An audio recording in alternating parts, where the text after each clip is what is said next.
Good morning to all of you. आज जो हम लोग करेंगे वो वेन डायग्राम के क्वेश्चन करेंगे। ठीक है, आप लोगों ने ये सारी चीज़ें पढ़ी होंगी। ठीक है, फिर भी मैं थोड़ा सा आपको बता देता हूँ। ठीक है, वेन डायग्राम होता क्या है। एक तो आपने यूनियन और इंटरसेक्शन पढ़ा होगा। जैसे मैं बात करूँ कि अगर A इक्वल टू ऐसे दिया हुआ है 1 2 3 और B इक्वल टू आपका दिया हुआ है 3 4 5 और हमसे अगर पूछा जाए A यूनियन, ये सिंबल यूनियन का होता है, A यूनियन B, तो हम क्या लिखते हैं 1 2 3 4 5 6। यानी यूनियन का मतलब क्या होता है कि वो A का भी मेंबर हो और B का भी मेंबर हो। ठीक है, इसको हम बोलते हैं, यानी हमने A का भी लिखा 1 2 3 और B का भी लिखा हमने 3 4 5 6। आ रही बात समझिए। यूनियन को हम और से भी समझते हैं, मतलब A और B। ठीक है, A या B, तो ये सारे के सारे नंबर A या B में अवेलेबल है, यानी ये क्या होता है हमारा यूनियन होता है। सेकेंड क्या होता है A इंटरसेक्शन B।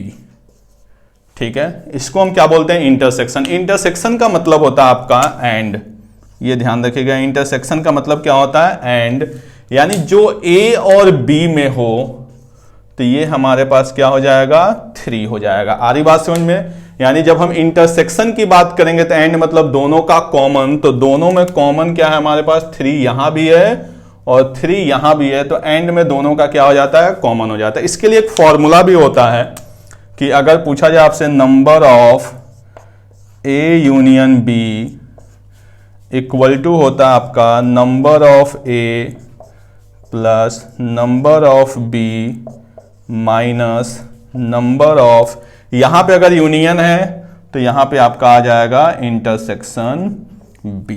आ रही बात समझ में। ये एक फॉर्मूला होता है जिसके बेस पे आप क्वेश्चन को सॉल्व कर सकते हैं वेन डायग्राम के। Clear. Number of A union B equal to number of A plus number of B minus number of A intersection B। जैसे यहीं पे हम देखें इसी क्वेश्चन में, तो number of A union B, A union B में टोटल नंबर कितने आए आपका 1 2 3 4 5 6, यानी टोटल नंबर 6 हैं। नंबर ऑफ A में कितने हैं आपके 3, नंबर ऑफ B में कितने हैं 3 माइनस दोनों में कॉमन कितने हैं 1। देखिए ठीक है, दोनों में अगर हम कॉमन की बात करें, ठीक है। अच्छा यहां पे गलत लिखिए, एक मिनट,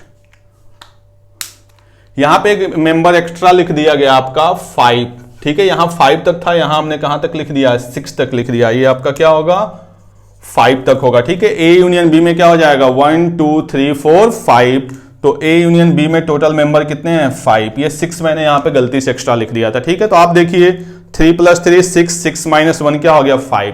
तो एक तो है कि हम क्वेश्चन को फॉर्मूले बेस करें, दूसरा क्या होता है कि हम इसी को डायग्राम बेस करें, जिसको हम लोग बोलते हैं वेन डायग्राम। जैसे यहां पे मैंने बना लिया एक सर्कल ये और एक सर्कल ये लिख दिया मैंने A और ये लिख दिया B।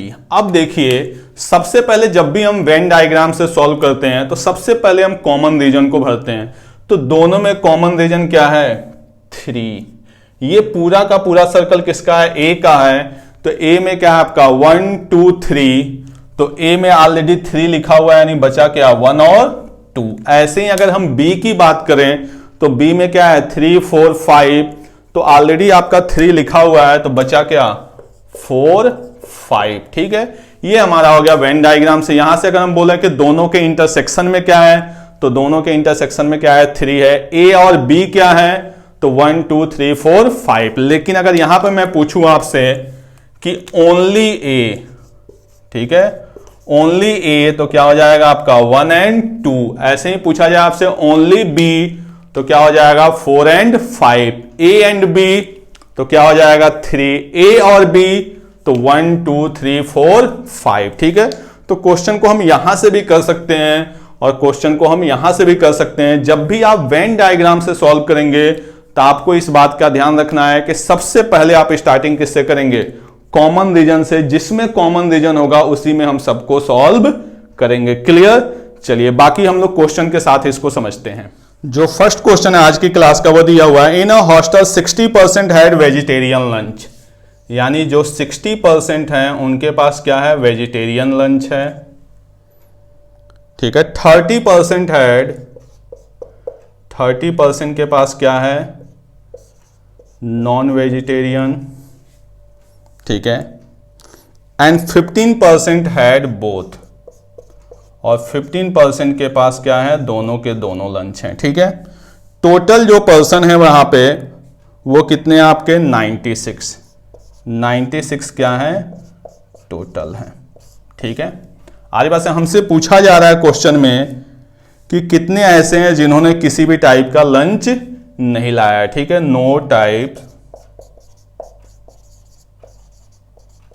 लंच, ठीक है। ये हमारा क्वेश्चन है कि नो टाइप्स लंच मतलब किसी भी टाइप्स के लंच नहीं लाए हुए, ठीक है। अब देखिए क्वेश्चन को करने के आपके पास दोनों तरीके हैं, या तो आप वेन डायग्राम से करें या तो आप फॉर्मूले से करें। तो मैं आपको वेन डायग्राम से बताता हूं, वेन डायग्राम से आपका इजीली क्वेश्चन हो जाना है, ठीक है। मैंने बताया जब भी आप वेन डायग्राम से सॉल्व करेंगे हमेशा कॉमन रीजन के साथ स्टार्ट करेंगे। जैसे हमने बनाया, ये किसका बन गया आपका, वेज का, और एक हमने बना लिया किसका, नॉन वेज का, ठीक है। एक बन गया वेज का और एक बन गया नॉन वेज का। सबसे पहले स्टार्टिंग आपको किससे करनी है, कॉमन से। दोनों तरफ के लंच लाने वाले कितने हैं, 15%, यानी ये आ गया हमारा 15%। अब ये पूरा का पूरा सर्कल किसका है, वेज का। वेज में टोटल कितने हैं, 60, तो 60 में ऑलरेडी हम 15 भर चुके हैं, तो बचे कितने, 45। क्लियर। अगर हम वेजिटेरियन की बात करें तो देखिए वेज वाले सर्कल में 45 प्लस 15 कितने हो गए, 60। ऐसे ही अगर हम नॉन वेजिटेरियन की बात करें तो ये पूरा का पूरा सर्कल किसका है, नॉन वेजिटेरियन का। नॉन वेजिटेरियन में कितने हैं, 30%, 15% ऑलरेडी यहां पे है, तो बचा कितना, 15%। यानी ये सारे के सारे लोग अपना लंच ला रहे हैं। तो 45% प्लस 15 यानी कितना हो गया आपका, 75% लोग लंच ला रहे हैं। क्लियर। सॉरी, यानी 75% लोग अगर लंच ला रहे हैं तो 25% लोग लंच नहीं ला रहे होंगे। और यही हमसे पूछा गया है कि कितने ऐसे लोग हैं जो लंच नहीं ला रहे हैं। तो टोटल पर्सन कितने थे, 96 का हम 25% निकाल देंगे। फाइनली वैल्यू आ जाएगी आपकी कितनी, 24। यानी 24% ऐसे हैं जो किसी भी टाइप का लंच नहीं ला रहे हैं। क्लियर। क्वेश्चन सिंपल हमने वेन डायग्राम से सॉल्व किया। बस ये ध्यान रखिएगा कि जब भी आप वेन डायग्राम से सॉल्व करेंगे तो सबसे पहले कॉमन रीजन को भरेंगे। कॉमन रीजन जैसा होगा, जैसे यहां पे कॉमन रीजन क्या था, लंच लाने वाला, तो हमने सबको लंच लाने वाला बनाया। हो सकता है कॉमन रीजन लंच न लाने वाला हो तो हम सबको लंच न लाने वाला बनाएंगे। क्लियर। चलिए नेक्स्ट क्वेश्चन देखते हैं। इसके बाद जो नेक्स्ट क्वेश्चन आपका है वो दिया हुआ, in a school 40% of the students play football, यानी 40% जो स्टूडेंट हैं वो प्ले फुटबॉल, ठीक है। 50% प्ले क्रिकेट, 50% जो है वो आपके प्ले क्रिकेट, ठीक है। आगे क्या दे रहा है, 18% of student neither play football nor cricket, यानी 18% जो है वो नाइदर फुटबॉल नॉर क्रिकेट। अब देखिए जो कॉमन दे रहा है यहां पे क्या है, ये खेलने वाले हैं, ये भी क्या है, खेलने वाले हैं, और ये जो है वो क्या दे रहा है, नहीं खेलने वाले। मैंने आपको बताया कि जब भी आप वेन डायग्राम से सॉल्व करेंगे तो हमेशा किसके अकॉर्डिंग सॉल्व करेंगे, कॉमन रीजन के अकॉर्डिंग। जो कॉमन दिया हुआ वो क्या दिया आपका, नहीं खेलने वाले। तो अब एक चीज बताइए, अगर फुटबॉल खेलने वाले 40% हैं तो फुटबॉल नॉट वाले कितने होंगे, 60% होंगे। अगर फुटबॉल खेलने वाले 40% है तो फुटबॉल नहीं खेलने वाले 60%। ऐसे ही क्रिकेट खेलने वाले 50% हैं तो क्रिकेट नहीं खेलने वाले कितने होंगे, 50%। हम ऐसा इसलिए कर रहे हैं क्योंकि हम वेन डायग्राम से सॉल्व कर रहे हैं, और वेन डायग्राम में हमेशा सॉल्व किससे होता है, कॉमन रीजन से। यानी अगर मैं यहां पे बनाऊं वेन डायग्राम तो ये आपका बन गया फुटबॉल नॉट का, ये आपका बन गया क्रिकेट नॉट का, और ये दोनों का कॉमन। दोनों में कॉमन कितने हैं, 18%। क्लियर। फुटबॉल नहीं खेलने वाले कितने हैं, 60%। 60% में 80% यहां चले गए तो बचे कितने, 42%। क्लियर। यानी हम जो सॉल्व कर रहे हैं वो नहीं खेलने वाले के अकॉर्डिंग सॉल्व कर रहे हैं। तो आप देखिए फुटबॉल नहीं खेलने वाले कितने हैं 60%, उस 60% में से 18% तो यहाँ पे हैं, तो बचे कितना यहाँ पे 42%। ऐसे ही क्रिकेट नहीं खेलने वाले कितने हैं 50%, ये पूरा का पूरा सर्कल किसका है क्रिकेट का है, तो 18% यहाँ पे चला गया, तो बचा कितना 32%।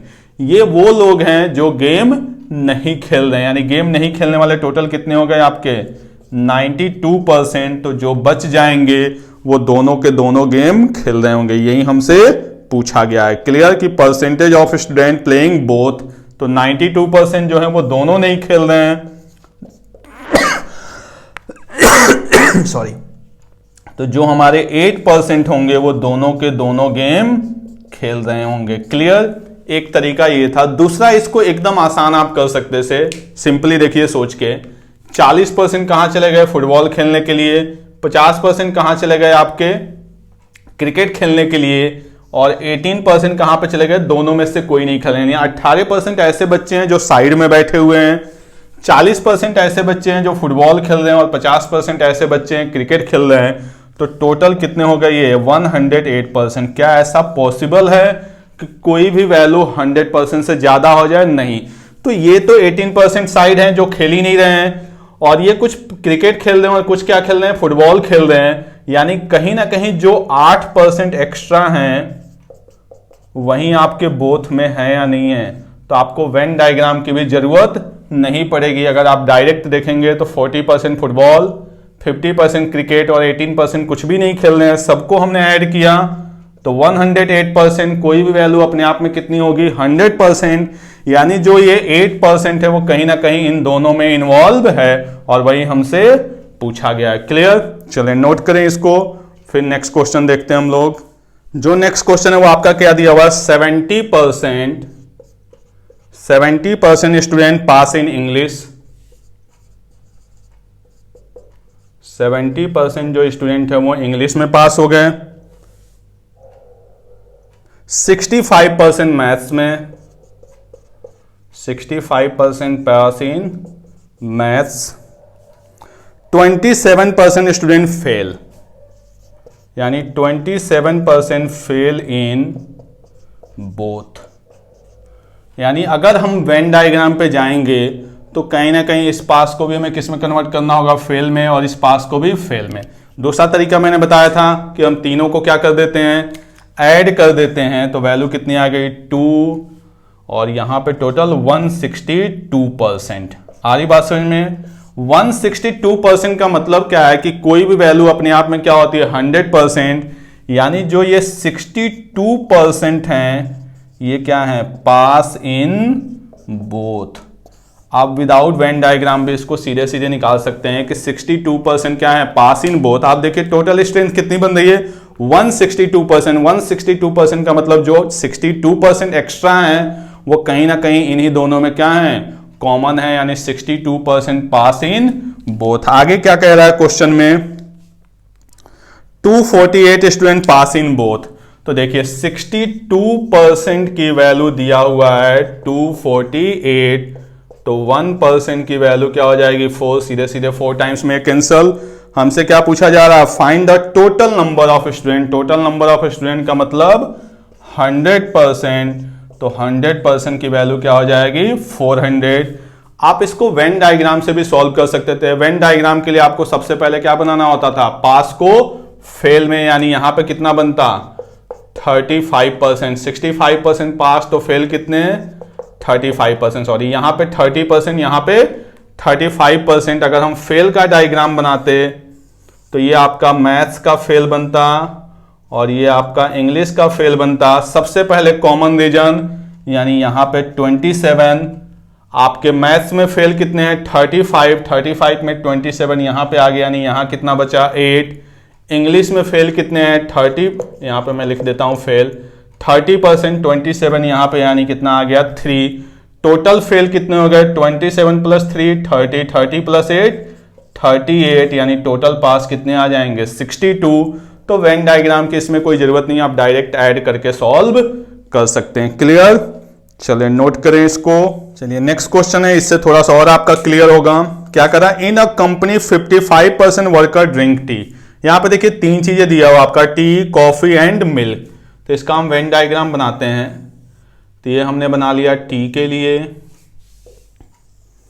ये हमने बना लिया कॉफी के लिए, और एक आपका दिया हुआ है किसका, मिल्क का। ठीक है, तीनों के लिए हमने डायग्राम बना दिया, Venn diagram, T, coffee and milk. अब यहां से वेन डायग्राम आपके लिए आसानी होगा। ठीक है, आगे क्वेश्चन क्या कह रहा है, मैंने बताया था कि जब भी आप वेन डायग्राम से सॉल्व करेंगे तो हमेशा सबसे पहले कॉमन रीजन पे जाएंगे। क्वेश्चन में देखिए सबसे लास्ट लाइन में दिया हुआ है 15% of worker drink all 3 beverage. तो कहीं ना कहीं ये जो पार्ट है ये तीनों का कॉमन दिया हुआ है। अगर हम इस पार्ट की बात करें ये, तो ये क्या है, मिल्क एंड कॉफी। ऐसे ही अगर इस पार्ट की बात करें तो ये क्या है आपका, टी एंड मिल्क। ऐसे ही इस पार्ट की बात करें तो ये क्या हमारा, टी एंड कॉफी। ठीक है, उसके बाद से हम लोग लाइन पढ़ते हैं। सेकेंड लाइन में क्या करा, 20% worker drink T and milk both. T and milk में 20%। अब ध्यान से देखिए, ये पूरा का पूरा जो पार्ट है वो आपका कितना है, टी एंड मिल्क का है, और इसमें कितना आ रहा है, 20%। तो 20% में 15% तो हमने ऑलरेडी भर रखा है, तो यहां पे बचा कितना, 5%। क्लियर, यहां पे 15% हमने ऑलरेडी भर रखा है, तो यहां पे क्या बचा आपका, 5%। ठीक है, ऐसे ही उसके बाद से लाइन क्या आपका, 25% of worker T and coffee. T and coffee जो है वो 25% है, तो ये पूरा का पूरा पार्ट किसका है, टी एंड कॉफी का। इसमें कितना आना है, 25%। तो 15% ऑलरेडी लिखा हुआ है, बचा कितना, 10%। फिर अगला क्या दिया हुआ है, 20% मिल्क एंड कॉफी बोथ। तो ये देखिए ये मिल्क एंड कॉफी का बना, तो 20% में 15% ऑलरेडी है, तो बचा कितना, 5%। क्लियर। अब आते हैं फर्स्ट लाइन पे, 55% ऑफ वर्कर ड्रिंक टी। तो ये पूरा का पूरा सर्कल किसका था, टी का था। इसमें कितना है, 55%।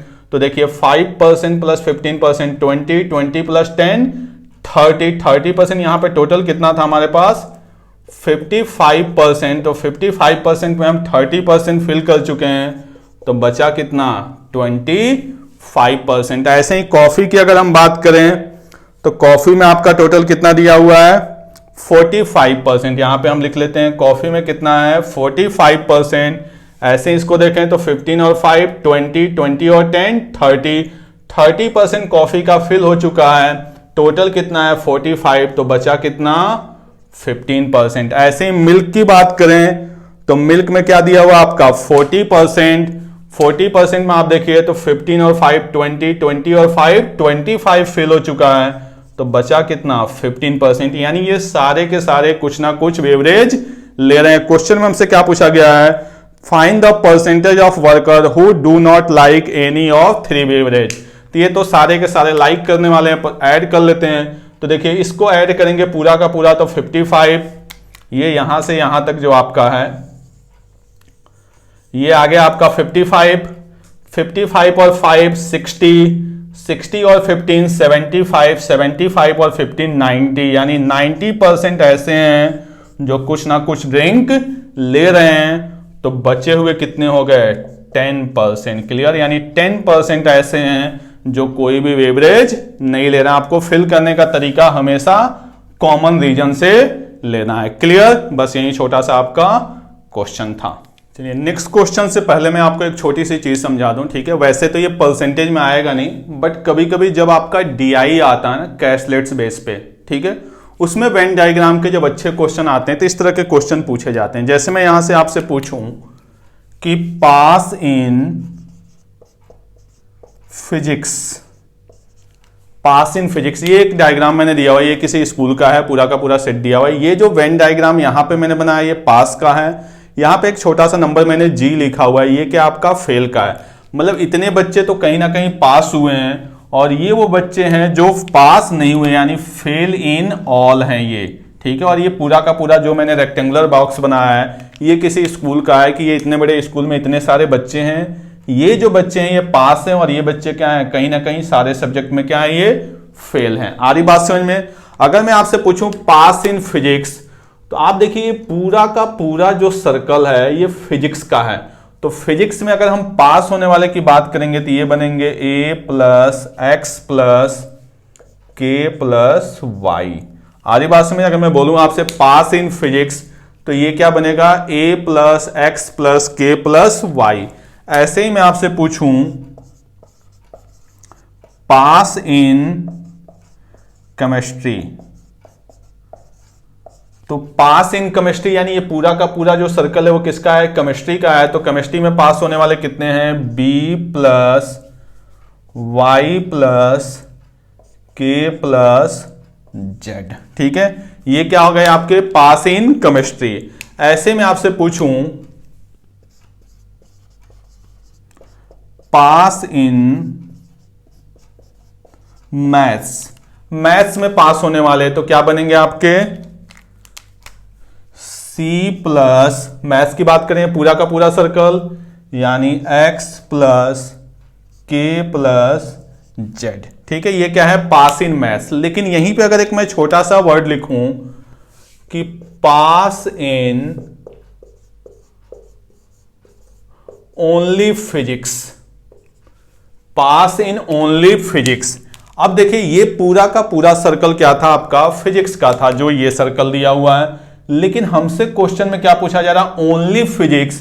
तो ओनली फिजिक्स का मतलब अगर हम y की बात करें तो y ऐसे बच्चे हैं जो फिजिक्स में भी हैं और केमिस्ट्री में भी है, k ऐसे बच्चे हैं जो फिजिक्स में भी है, केमिस्ट्री में भी है, मैथ्स में भी है, x ऐसे बच्चे हैं जो फिजिक्स में भी हैं और मैथ्स में भी है। लेकिन सिर्फ फिजिक्स की अगर बात की जाए तो वो क्या होगा, a, यानी पास इन ओनली फिजिक्स हमारे पास क्या आ जाएगा, a। ऐसे ही अगर पूछा जाए पास इन ओनली केमिस्ट्री तो हमारे पास क्या आ जाएगा, देखिए पास इन ओनली केमिस्ट्री का मतलब ये पूरा का पूरा केमिस्ट्री है, लेकिन सिर्फ और सिर्फ केमिस्ट्री में चाहिए, यानी वो क्या हो जाएगा, बी। ठीक है, ये हमारे पास क्या आ जाएगा, बी। ऐसे ही पूछा जाए पास इन ओनली मैथ्स तो वो आपके पास क्या आ जाएगा, सी। आरी बात में सिर्फ मैथ्स की अगर बात किया जाए तो वो क्या हो जाएगा, सी। क्लियर? ऐसे ही अगर क्वेश्चन हो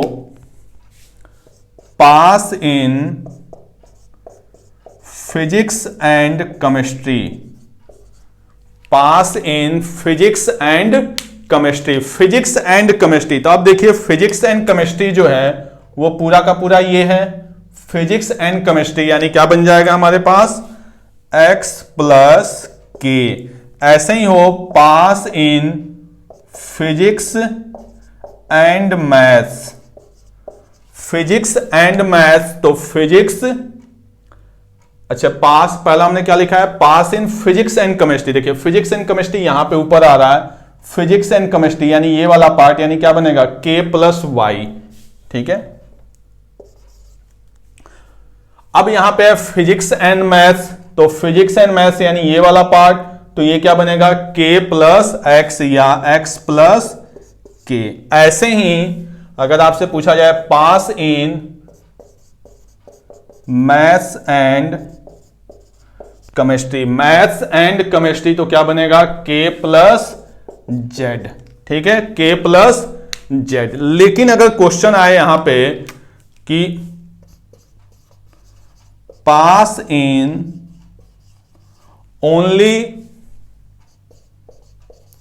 physics and maths, pass in only physics and maths. अब ध्यान से समझिए, ये जो कॉलम था ये क्या था आपका, फिजिक्स एंड मैथ्स का था, लेकिन यहां पे क्वेश्चन में क्या लग गया, ओनली। मतलब अगर ये जो के हैं वो सारे के सारे सब्जेक्ट में और हमें किस में चाहिए, ओनली फिजिक्स एंड मैथ्स, तो ओनली फिजिक्स एंड मैथ्स का मतलब यहां पे क्या आ जाएगा आपका, एक्स। क्लियर? इसी को दूसरे वर्ड में बोला जाता है, एक तो ये स्टेटमेंट हो गया pass in only physics and maths. ऐसे ही आपसे पूछा जाए pass in only maths and chemistry तो क्या हो जाएगा, जेड। ऐसे ही पूछा जाए pass in physics and chemistry only तो क्या हो जाएगा, वाई। इसी स्टेटमेंट को दूसरे वर्ड में क्या लिखा जाता है, pass in physics and maths but not in chemistry. ठीक है, इसी स्टेटमेंट को दूसरे वर्ड में कैसे लिखा जाएगा? पास इन फिजिक्स एंड मैथ्स, तो physics and maths but not in chemistry, यानी ये के वाला पार्ट क्या हो जाएगा? बाहर, यानी यहां पे क्या आ जाएगा? एक्स। और इसका एक स्टेटमेंट कभी कभी आ जाता है, pass in physics as well as maths. ठीक है, pass in physics as well as maths, तो भी हमारा क्या आ जाएगा? एक्स। यानी इस स्टेटमेंट को तीन तरह से लिखा जा सकता है। ये आपका मेनली यूज होगा डीआई में। आ रही बात समझ में? उसके बाद से इसमें एटलीस्ट वाले भी होते हैं, एट मोस्ट वाले भी होते हैं, जो कि आपके डीआई में आते हैं, नॉर्मल परसेंटेज में तो नहीं आएंगे। अगर यहां पे पूछा जाए pass in all subject, pass in all subject, तो पास इन ऑल सब्जेक्ट का मतलब क्या हो जाएगा आपका? के। क्लियर? अब क्वेश्चन जो आता है ना, वो आपका क्या आता है कि सारी की सारी इंफॉर्मेशन पास पे दी जाती है और क्वेश्चन आपसे पूछ लिया जाता है किस पे? फेल पे। जैसे यहीं पे पूछ लिया जाएगा फेल इन केमिस्ट्री, या फेल इन केमिस्ट्री ओनली, या fail in physics and maths only. तो ये देखिए पूरा का पूरा जो डायग्राम बना हुआ वो किस पे बना हुआ? आपका पास पे। और हमसे हो सकता है क्वेश्चन किस पे पूछ दिया जाए? फेल पे। तो सबसे पहले हमें पास वाले को किस में कन्वर्ट करना पड़ेगा? फेल में। फिर उसके बाद से हम क्वेश्चन को सॉल्व कर सकते हैं। क्लियर? जैसे यहीं पे अगर हम डायग्राम को चेंज करें, ठीक है, जैसे यहां पे मैं बता रहा हूं आपको कि अगर इसी डायग्राम को हम फेल पे ले जाएं, इसी डायग्राम को हम किस पे लेके जाएं? आपका फेल पे, तो आप समझिए क्या क्या चेंजेज होगा। ये हो गए फिजिक्स के फेल, ये हो गए केमिस्ट्री के, ये हो गए मैथ्स के। ठीक है, अब यहां पे देखते हैं ये जो जी था वो सब में फेल था या नहीं था? यानी सबसे पहले सब में फेल की जगह हम क्या भरेंगे? जी। क्लियर? ये जो के है वो सब में क्या है? पास है, तो ये सारा का सारा पास वाला यहां पे आ जाएगा आपका के। अब हम इसको सोचते हैं थोड़ा सा कि जो एक कैंडिडेट हैं वो सिर्फ और सिर्फ क्या है? फिजिक्स में पास हैं। बात समझ में आ रही है कि जो ए है वो सिर्फ और सिर्फ फिजिक्स में पास है। अब बताइए कोई बच्चा सिर्फ और सिर्फ फिजिक्स में पास है, इसका मतलब 100% वो केमिस्ट्री और मैथ्स में क्या होगा?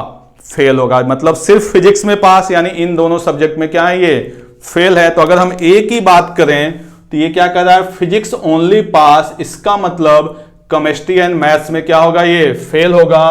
तो केमिस्ट्री और मैथ्स ये है, इसमें फेल, यानी यहां पे आपका क्या आ जाएगा? ए। क्लियर? ऐसे अगर हम बी की बात करें तो बी क्या कह रहा है? Only pass in chemistry. Only pass in chemistry का मतलब क्या होगा? Only fail in maths and physics, यानी यहां पे क्या आ जाएगा? बी। ऐसे ही अगर हम सी की बात करें तो सी क्या है? ओनली पास इन मैथ्स, सिर्फ मैथ्स में पास है, इसका मतलब केमिस्ट्री और फिजिक्स में क्या होगा? फेल होगा, यानी यहां पे क्या आ जाएगा? सी। क्लियर? अगर हम बात करें एक्स की तो एक्स क्या कह रहा है? Only pass in physics and chemistry.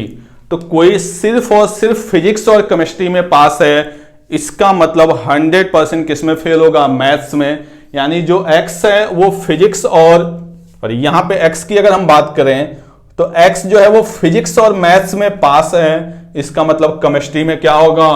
Fail, यानी यहां पे क्या आ जाएगा? एक्स। ऐसे ही वाई जो है वो फिजिक्स और केमिस्ट्री में ओनली पास है, only pass in physics and chemistry, इसका मतलब 100% फेल इन ओनली मैथ्स। ऐसे ही अगर हम जेड की बात करें तो मैथ्स और केमिस्ट्री में पास है, इसका मतलब फिजिक्स में क्या होगा? फेल। तो अब देखिए जो पास का डायग्राम था वो आपका किस में कन्वर्ट हो गया? फेल में कन्वर्ट हो गया। और यहां से हम वैल्यू को सॉल्व कर सकते हैं। यानी अगर फेल की इंफॉर्मेशन पूछी जाएगी तो हम पास वाले को किस में कन्वर्ट कर लेंगे? फेल में, और वहां से हम सारी वैल्यू को बोल सकते हैं। तो आप चाहें तो डायग्राम को चेंज करें और चाहें तो इसको समझ के डायरेक्ट कर लें। जैसे यहां से आपको दिख रहा है कि ए क्या है? पास इन फिजिक्स ओनली, इसका मतलब 100% fail in chemistry and maths. Clear? तो आप डायग्राम को कन्वर्ट भी कर सकते हैं और डायरेक्ट इसको यहां से देख के आंसर भी कर सकते हैं। ठीक है, अब आपका क्वेश्चन हम लोग देखते हैं।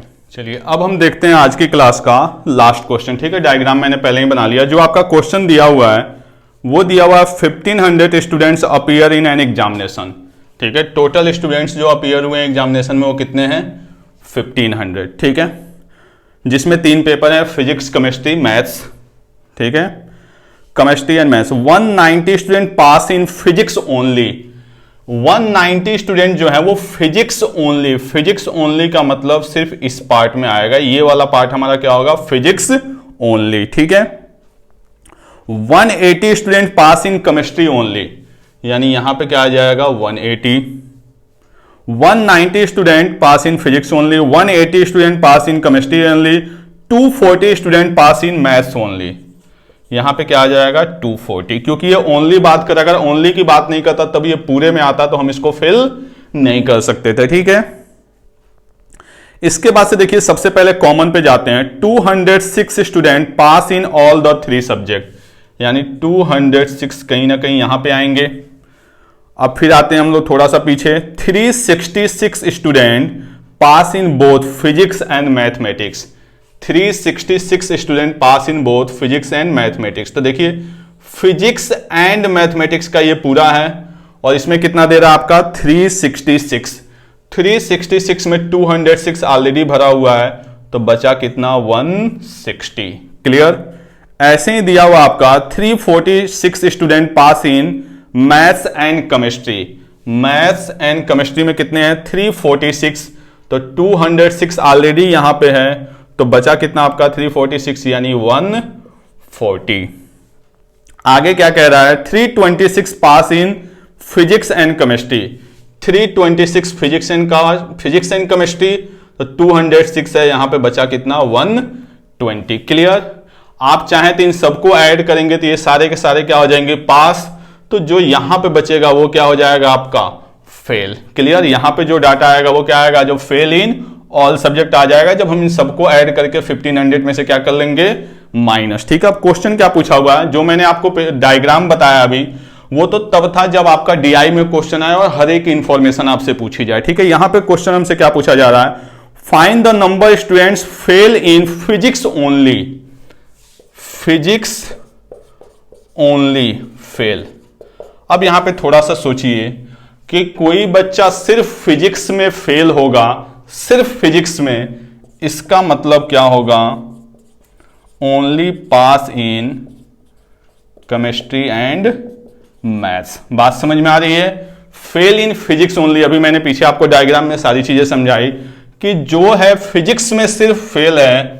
फिजिक्स में सिर्फ फेल होने का मतलब कि फिजिक्स आपका जो सब्जेक्ट है, जैसे मैं यहां पे लिखूं फिजिक्स, केमिस्ट्री, मैथ, तो फिजिक्स में फेल हो गया, यानी पास कहां पे होगा? Only chemistry and maths. तो ओनली केमिस्ट्री एंड मैथ्स में पास होने वाले कितने हैं? 140। तो हमारा आंसर क्या आ जाएगा? 140 स्टूडेंट्स। क्लियर? ये था आपका वेन डायग्राम का लास्ट क्वेश्चन। इस पे बेसिस क्वेश्चन आपको डीआई में मिलेंगे। ठीक है, ओके। आज की क्लास हम लोग यहीं पे समाप्त करते हैं। नेक्स्ट क्लास में हम लोग करेंगे मेंसुरेशन बेस्ड क्वेश्चन। ठीक है, ओके, थैंक यू।